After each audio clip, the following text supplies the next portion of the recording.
여러분 안녕하세요. 오늘은 마지막 단원의 세 번째 달라지는 문화, 이어지는 문화에 대해서 배워보도록 하겠습니다. 보통 문화라고 하면은 우리나라에는 네 가지 큰 문화가 있어요. 그게 뭐냐면요. 유교 문화 때부터 내려져 온 건데 네 개의 식이 있었어요. 그게 뭐냐면요. 바로 관, 혼, 상, 제였어요. 관례는 우리가 20살 때 되면은 성인식 같은 거였고요. 혼례 같은 경우는 결혼, 그리고 상례는 장례를 의미해요. 상을 당했다고 하죠. 그 다음에 마지막 제례는 돌아가시고 나서 제사를 의미합니다. 그래서 우리나라는 이 네 가지 예식이 크게 있었다고 하는데요. 우리는 그 중에서 관례는 거의 이제 성인식은 없어진 상태죠. 그냥 그런 문화만 남아 있는 거고요. 혼례와 상례, 제례 정도만 알아보도록 하겠습니다.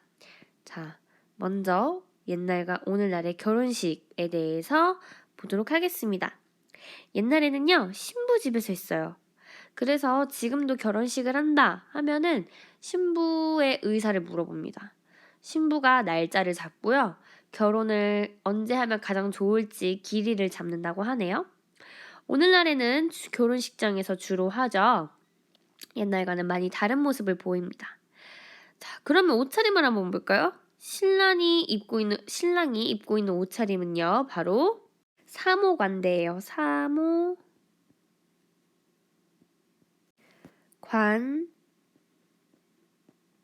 대. 그러면 신부는 어떤 옷을 입냐면요. 활옷을 입어요. 그리고 머리에는 네, 맞습니다. 족두리를 쓰죠. 사모관대, 우리 왜 1학년 때 꼭두각시 하는 경우 있었는데 여러분도 했나요? 파란색 옷 입고 예전엔 빨간색 옷 입고 그리고 머리에 족두리 쓰고 연지곤지 찍고 이렇게 꼭두각시 놀이를 했었는데요. 선생님 어렸을 때는 사진을 한번 보도록 하겠습니다. 짜잔, 이게 바로 사모관대예요. 사모관대, 화롯, 그리고 머리에 족두리 이렇게 옷차림이 있습니다. 오늘날에는요, 여러분 다 알죠? 신랑은 턱시도, 신부는 웨딩드레스. 결혼식 방법은요, 신랑 신부가 마주보고 큰 절을 울려요. 그런 다음에 표주박을 쪼개서 만든 잔에 술을 부어서 함께 나누어 마십니다. 오늘날에는 신랑과 신부가 결혼 반지를 주고받죠. 그리고 결혼식을 한 후에 어른들께 패백을 드려요. 우리 앞으로 잘 살겠습니다. 아이 많이 낳겠습니다. 해서 대추 던져가지고 나눠 먹고 뭐 그런 게 있어요. 주고받는 것을 봅시다. 주고받는 것 나무 땡땡땡인데 바로 기러기예요. 왜 나무 기러기를 주고받냐면요. 기러기는 서로 배신하지 않고 신뢰를 지킨다고 해요. 부부 사이에. 그래서 너희들도 서로 신의를 지키면서 살아가라. 신뢰를 쌓으면서 살아가라 라는 의미에서 기러기를 주고요. 오늘날에는 결혼 반지를 주고받죠. 결혼식 후에 하는 일, 신부 집에서 며칠을 보낸 뒤에 신랑 집으로 가요. 옛날에는 시집살이를 했었죠. 그렇기 때문에 마지막으로 신부 집에서 며칠 지낼 수 있는 기회를 주는 거예요. 그렇기 때문에 결혼식도 신부네 집에서 했고요. 그 다음에 이렇게 한번 결혼이 끝나고 신부네 집에서 며칠 있는 다음에는 신랑의 집에 가서 이제 그곳에서 시어머니, 시아버지 모시고 남편 모시고 자식 기르면서 이렇게 사는 게 옛날의 결혼 모습이었습니다. 오늘날에는 신랑 집에 가나요? 아니에요. 신혼여행 떠나요. 그래서 좋은 데 많이 보고 오지요? 오늘날 결혼식의 모습이 달라진 까닭은요. 서양의 결혼 문화와 우리나라의 아까 얘기했던 관혼상제 중에 혼, 혼례 문화가 합쳐졌기 때문입니다. 근데 이러한 결혼식의 모습이 다르지만 오늘날 옛날 모습에서 변하지 않은 것이 있어요. 변하지 않은 점 바로 신랑 신부가 오랫동안 행복해하기를 바라는 마음, 그 다음에 또 두 사람이 부부가 되는 것을 많은 사람들에게 알리는 거, 그 다음에 신랑 신부가 서로를 지켜줄 것이라는 약속, 이런 것들이 변함이 없죠. 자, 이번엔 출생에 관한 모습이에요. 100일 동안 건강하게 자란 아이를 축하해 줍니다. 어떤 잔치일까요? 네, 말 그대로 100일 잔치예요. 옛날에는요, 많이 아파서 100일 전에 아이가 많이 죽었어요. 영양실조나 뭐 여러 가지 상황에 의해서. 100일까지 살아준 게 정말 다행이라고 할 정도로 옛날에는 살기가 어려웠는데, 그래서 100일 잔치가 생겼어요. 아프지 않고 100일 동안 건강하게 자라줘서 고맙다. 축하해줘야지. 이렇게. 그리고 돌잔치는 언제 열려요? 1살. 태어난 지 1년을 축하하는 날 돌잔치를 열죠? 여러분도 다 돌잔치 했을 거예요. 옛날에는 집에서 했고요. 그냥 모이는 사람은 친척, 동네, 가족 사람들 정도예요. 오늘날에는 음식점이나 식당에서 빌려서 하죠. 그리고 가족 친척뿐만이 아니라 직장 동료, 친구, 내가 한번 돌잔치에 갔던 사람들, 이런 사람들이 다 옵니다. 돌잡이 물건이요. 돌 때 잡은 물건은 그 아이의 직업을 결정한다고 하죠.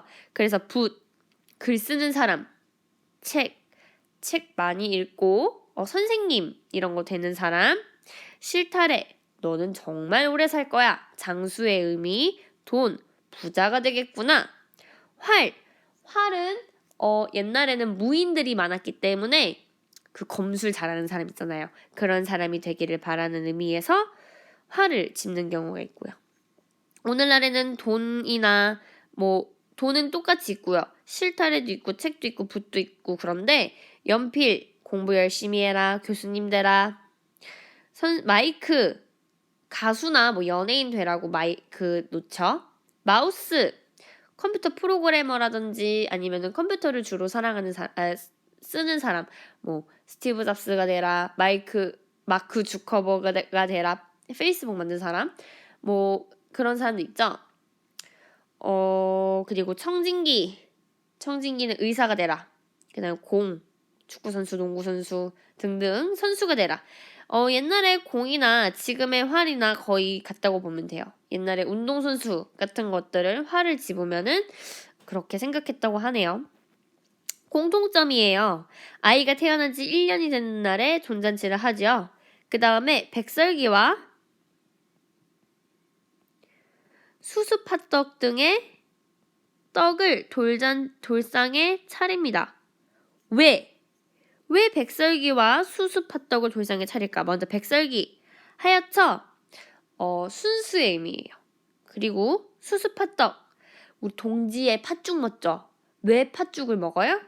네, 귀신을 쫓기 위해서.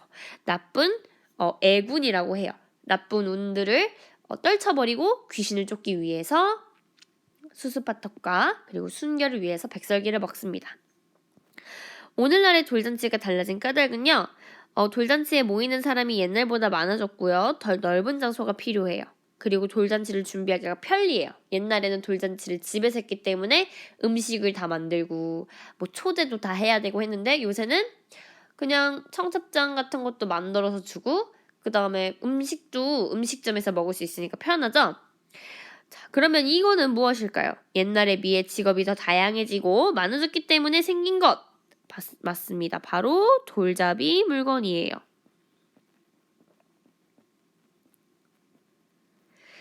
자, 그러면 장례와 제례 문화를 한번 봅시다. 옛날에는요, 삼배, 우리 여름에 더우면 삼배 입죠? 삼배로 만든 상복과 집신의 옷차림을 입습니다. 옷차림을 합니다. 할아버지가 돌아가시거나 조상님이 돌아가시면요, 상복을 입고 집신을 신으면서 슬퍼해요. 오늘날에는 한복, 양복 다 입죠? 거의 검은색이 많아요. 기간은요, 그 장례 기간, 돌아가시고 며칠 지내냐? 옛날에는 5일에서 7일. 그 다음에 제례 같은 경우에는 이제 3년상이라고 해서 돌아가시고 나서 3년 동안 무덤 옆을 지키면서 부모님의 죽음을 슬퍼하는 그러한 상도 치렀고요. 오늘날에는 간단하게 3일 정도. 운반 같은 경우에는 옛날에는요, 상여를 이용했어요. 그 가마처럼 생긴 거긴 한데요. 이렇게 관이 이렇게 있으면요, 이 관을 실을 수 있는 상여를 움직여가지고요, 여기 엄청 휘황찬란하게 꽃으로 막 이렇게 꾸며져 있어요. 그런 게 있고요. 요새는 이제 연구차를 많이 이용하죠. 까만색 차, 리무진 같은 거 있잖아요. 이렇게 길다란 차를 이용을 했습니다. 묘지 같은 경우에는요, 옛날에는 산소에 모셨지만 요새는 무덤, 봉안당, 수목장 등 다양해졌어요. 이 수목장 같은 경우는요, 나무 밑에 묻는 거예요. 나무 밑에 거름이 되라고 이렇게 묻어서요, 나무가 건강하게 나의 그 시신, 나중에 썩잖아요? 그런 것들이 이제 나무에 큰 영양분이 되라고 수목장도 많이 해요. 하지만 이러한 장례에도 공통점이 있습니다. 어떠한 공통점이 있느냐? 여러 사람이 함께 슬퍼하고요. 많은 사람이 장례를 도와줘요. 그 다음에 돌아가신 분이 좋은 곳으로 가시기를 원한답니다. 그러면 이제 장례를 치렀으니까 제례의 모습을 한번 보도록 합시다. 옛날에는요, 제사를 지내는 방법이 복잡하고 거의 정해져 있어요. 그러니까는 방법이 차례차례대로 정해져 있다는 거예요. 뭐 이렇게 문지방에다가요, 이렇게 돌아가신 누구누구누구누구님, 뭐뭐를 하셨고 누구누구님 이름을 다 쓴 다음에요, 이렇게 제사상에다가 놓고, 제사상도 시가 하나 있는 거, 2개 있는 거, 3개 있는 거 이렇게 쭉 순으로 놔요. 이게 정일품, 정이품, 정삼품 이렇게 해서 엄청 까다로워요. 선생님 외할아버지가 성균관 유생이시기 때문에 저희 집은 거의 이대로 하고 있습니다. 선생님은 천주교지만 조상의 할아버지의 그런 종교를 존중하기 때문에 저는 보통 이거를 따르는 편이에요. 자, 그러면 오늘날에는 한번 볼까요? 오늘날에는요, 마찬가지예요. 종교나 선생님이 지금 얘기했던 것대로 종교나 집안에 따라서 많이 달라져요. 네. 그래서 옛날 전통적인 제례 방법대로 지내는 사람들도 있고, 이게 그거예요. 대추, 정일품, 사과, 씨 2개죠? 정이품, 곶감, 뭐 2개, 3개 정도 나온 정삼품 이렇게 놓고, 여기에는 무조건 밥을 놓고, 그 다음에 뭐 고기를 여기에 놓고, 뭐 생선을 여기에 놓고, 뭐 이런 게 되게 많아요. 복잡해요. 그리고 기독교식 제례 방법. 기독교식은 이제 이렇게 상 안 차리고 절주 안 하죠. 그 대신에 이제 성경을 보면서 돌아가신 분의 그런 영혼을 위해 기도를 해주는 이러한 방식으로 하고 있습니다. 자, 우리가 달라지는 문화, 이어지는 문화에 대해서 배웠어요. 그래서 우리나라에서 계속 이어지고 있는 문화, 그리고 달라진 부분도 있지만 보통 관혼상제, 관례, 혼례, 상례, 제례 등에 따라서 이루어지고 있다는 것을 알 수 있었고요. 여기다가 더불어 출생도 있다는 사실을 잊지 마시고 이 옛날과 오늘날의 비교하는 모습을 중점적으로 공부하시기 바랍니다. 그럼 오늘 수업 이것으로 마치도록 하겠습니다. 안녕. 지금은 새벽 1시 18분입니다.